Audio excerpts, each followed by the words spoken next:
What's going on, guys? Trail & Co here. Today we're going to be showing you how to install our 5th gen 4Runner dashboard equipment now. Let's get it.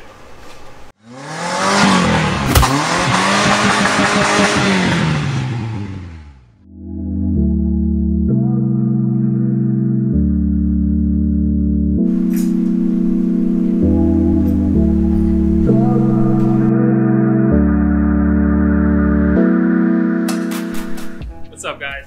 This is what comes with your 5th gen Toyota dashboard mount. Proper hardware. You also have the option to place our Trail & Co logo, badge, or if that's not your cup of tea, you go ahead and rock without it. Some of the tools that you need would be a drill, drill index, rivet tool, 10mm wrench, and some pliers to grab that last bolt. Now let's get this installed in. So right now we're going to do a dry fit, but first you want to put some painter's tape right here on the edges just to protect your trim. You want to do both sides. Don't be shy, you can add a lot of tape. Sometimes these come a little tight. You don't want it to scratch anything. It's also nice to give you a place to do your markings for your hole. We're gonna go ahead and do a dry fit. Just go ahead, place your dashboard mount over your dashboard. You're gonna want these legs to be contoured with the actual dashboard mount and sitting all the way back.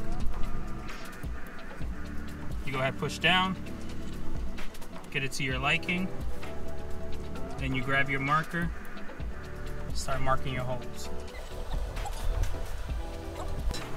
After you mark your holes, you're going to want to start pulling these trim pieces off. You want to get a nice good grasp at them and then just pull. Just be careful with these guys because they will scratch.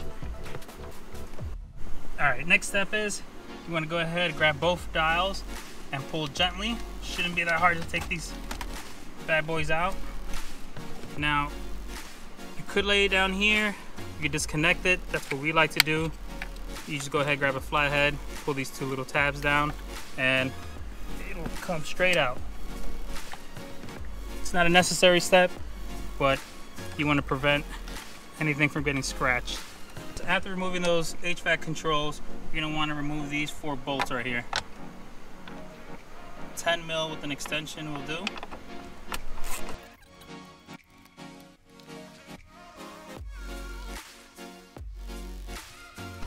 Once you get those bolts out, you want to go ahead and grab it. Use 2 hands.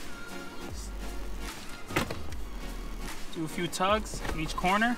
Once you tug on each corner, it's gonna just be easy because there's a lot of plugs behind this head unit.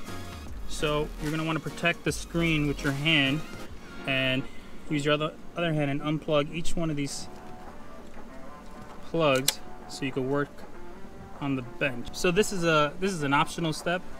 You could theoretically make your holes here and install your dashboard mount, but this is an extra step if you want to have a cleaner install, prevent any shavings in your car or any damage to any of your other trim or your vehicle. Once you get your head unit out of your car, you can go ahead and start making your holes. You grab your 1/4-inch drill bit. You can see your markings clearly. And once you're confident on the placement, you go ahead and start your drill. So a little PSA is you don't want to drill in too far. As you can see, the vent system is here. So you got about a 1/2 inch depth before you start hitting that. So a little trick is you're going to want to go ahead, grab your drill bit and just give yourself an idea of how deep you can go. Use some masking tape, put it over the drill bit so you know if you pass that tape, that is the maximum allowed depth that you should go. And now we go ahead and start our cut.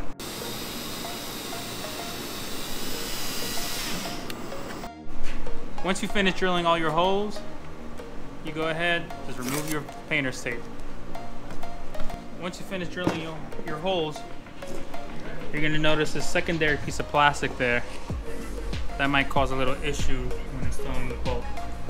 You just go ahead, grab a needle nose, and you just go ahead and crack that piece off. Just enough to clear your nut and bolt.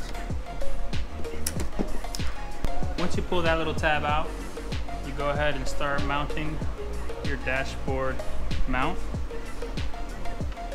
Go ahead and insert. What I like to do is insert on both sides just so it can hold it while you screw in one side. Now, once you're ready to start installing your nut, you're gonna notice that this side is a little tight. So you're gonna go ahead and grab your nut and your needle nose and jimmy it in there, and I'll hold that nut just enough for you to screw that in, get it secured. Just make sure you don't do it tight, just make it hand tight so you do your final adjustments when all of them are in. Once you're happy with your placement of your dashboard mount, you're gonna go ahead and start tightening your bolts. When you're tightening these things down, you're gonna wanna remember this is just plastic, so hand tighten. Don't use any impact tools, power tools, air tools, just regular hand tools.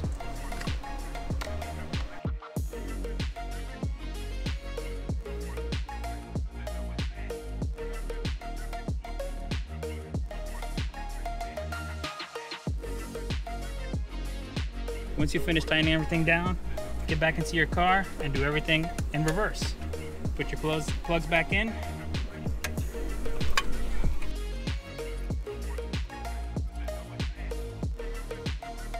Go ahead and start installing your head unit. Just remember, everything's plastic, just be easy. Once everything sits in nicely, you could feel it when it sits into those channels. You go ahead, apply pressure evenly on both sides.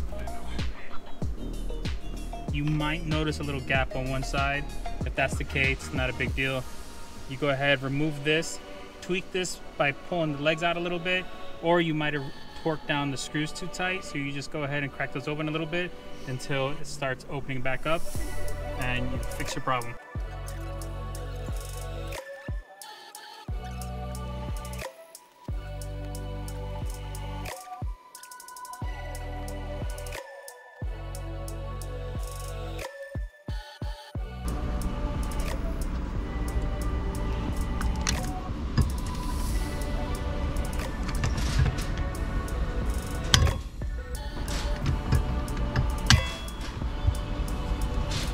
Alright guys, that concludes our install of our Trail & Co dashboard mount. You can find these at our website at trail-co.com, or message us on our Instagram at Trail & Co, or find us on Facebook at Trail & Co. If you have any questions, just email us and we'll respond to you as soon as we can.